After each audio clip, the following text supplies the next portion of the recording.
আবগারি দুর্নীতি মামলা ইডির তলবে আজও যাচ্ছেন না অরবিন্দ কেজরিওয়াল। ইডির উদ্দেশ্য নিয়ে প্রশ্ন তুলে সমনকে ফের বেআইনি বলে দাবি করল আপ। ঠিক ভোটের আগে কেন নোটিশ? ভোটের আগে অরবিন্দ কেজরিওয়ালকে গ্রেফতার করা ইডির উদ্দেশ্য, অভিযোগ আপের। যদিও অরবিন্দ কেজরিওয়াল তিনি ইডিকে সহযোগিতা করতে চান বলে দাবি করছে আপ। আবগারি দুর্নীতি মামলা ইডির তরফে আজও যাচ্ছেন না অরবিন্দ কেজরিওয়াল। ইডির উদ্দেশ্য নিয়ে প্রশ্ন তুলেছেন সমনকে ফের বেআইনি বলে দাবি করল আপ। ঠিক ভোটের আগে কেন নোটিশ? ভোটের আগে অরবিন্দ কেজরিওয়ালকে গ্রেফতার করাই ইডির উদ্দেশ্য, এমনই অভিযোগ করা হচ্ছে আপের তরফ থেকে। যদিও অরবিন্দ কেজরিওয়াল তিনি ইডিকে সহযোগিতা করতে চান, এরকমও বলা হচ্ছে আম আদমি পার্টির তরফ থেকে।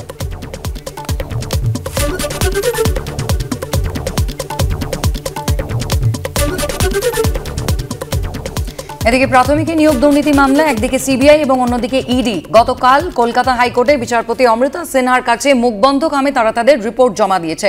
অয়নশীলের সংস্থার মাধ্যমে 17টি পুরসভায় 1800-র বেশি চাকরি হয়েছিল। হাইকোর্টে এমনটাই দাবি করল সিবিআই। এস বসুরায়ান কোম্পানিকে সামনে রেখেই অবাধে দুর্নীতি হয়েছে রিপোর্ট দিয়ে জানিয়েছে তারা। 17টি পুরসভায় অয়নশীলের সংস্থার মাধ্যমে 1829 জনের অবৈধ নিয়োগ।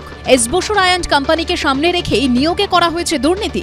প্রাথমিক নিয়োগ দুর্নীতি মামলায় আদালতের রিপোর্ট জমা দিয়ে দাবি করল সিবিআই। বিচারপতি অমৃতা সিনহার এজলাসে রিপোর্ট জমা দিল আরেক কেন্দ্রীয় এজেন্সি ইডিও। প্রাথমিক নিয়োগ দুর্নীতি মামলায় মঙ্গলবার আদালতে সিবিআই জানিয়েছে এস বসুরায়ান কোম্পানি 2022 পর্যন্ত চার্টার্ড অ্যাকাউন্টের ফার্ম হিসেবে নথিবদ্ধ ছিল। তারপরেই বেশ কিছু বিষয় এই কোম্পানির সঙ্গে যুক্ত হয়। এই কোম্পানিকে সামনে রেখে দুর্নীতি চলছিল। শুধু তাই নয়, কেন্দ্রীয় তদন্তকারী সংস্থার দাবি বোর্ডের কর্মীরাও এই দুর্নীতির সঙ্গে যুক্ত ছিল।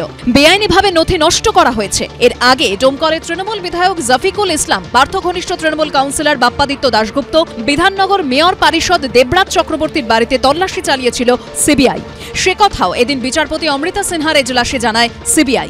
17টি পুরসভার অয়নশীলের সংস্থার মাধ্যমে প্রায় 1829 জনের অবৈধ নিয়োগ হয়েছে।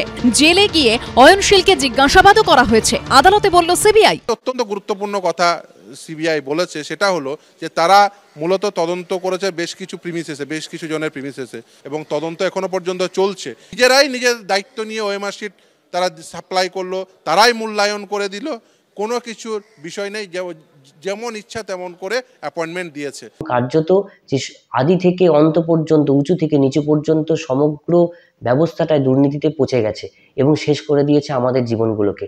আমরা এখন কার্যত এত বছরগুলো জীবন থেকে হারিয়ে যাওয়ার পরে আমরা অন্ধকারে দাঁড়িয়ে আছি। এদিকে আদালতে আরেক কেন্দ্রীয় এজেন্সি দাবি করল লিপস অ্যান্ড বাউন্সের 7 কোটি 5 লক্ষ টাকার 8টি সম্পত্তি বাজেয়াপ্ত করার প্রক্রিয়া শুরু করা হয়েছে। তদন্তের প্রক্রিয়া নিয়ে আমরা নয়, গোটা রাজ্যবাসী সন্তুষ্ট, কিন্তু তদন্তের গতি স্লথ, এটা নিয়ে মানুষের উদ্বেগ আছে, এটা নিয়ে মানুষের মনে কিছু সময় হতাশা তৈরি হচ্ছে। আমরাও চাই দল হিসেবে তদন্ত দ্রুত হোক এবং প্রকৃত অপরাধীরা সামনে আসুক। দেখুন, এটা সম্পূর্ণভাবে একটা আদালতে সিবিআই এর রিপোর্ট। এবার এর সঙ্গে দলের কোনো সম্পর্ক নেই, তৃণমূল কংগ্রেসের কোনো সম্পর্ক নেই। যদি কোনো তদন্ত হয়, আমরা আশা করব যে কেন্দ্রীয় সরকার, তাদের বিজেপি যেন কোনো রাজনৈতিক লক্ষ্যে, রাজনৈতিক এজেন্ডায় না থেকে নিরপেক্ষভাবে তদন্ত করেন। এদিন বিচারপতি অমৃতা সিনহা নির্দেশ দেন বুধবার ইডির যুগ্ম অধিকর্তাকে উপস্থিত থাকতে হবে। পাশাপাশি কণ্ঠস্বরে নমুনা সংগ্রহের অভিজ্ঞতা সম্পন্ন ইএসআই হাসপাতালের একজন চিকিৎসককে উপস্থিত থাকার নির্দেশ দিয়েছেন তিনি।